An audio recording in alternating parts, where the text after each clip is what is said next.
يا الله، ونقول بسم الله ونيجي وياكم ويا خبر وزارة التربية عبر جريدة الصباح تعلن عدم شمول مادة اللغة العربية للسادس الإعدادي بفروعه كافة، وكذلك مادة الاجتماعيات للصف الثالث المتوسط بقرار التكييف.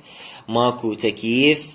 طبعا اللي يسأل إذا بقى الجزء الثاني هل العربي صعب؟ برأيي الشخصي من راح التكييف العربي الأسئلة مالته راح تتوزع، بدال ما أنت مثلا ما ضابط مثلا موضوعين تقدر تضبط الباقيات، بالتالي ما راح تأثر على درجتك. اما اذا بقى جزء واحد فانت خلاص اذا ما فهمت مثلا انه في، خلاص بعد انت مستقبلك انتهى.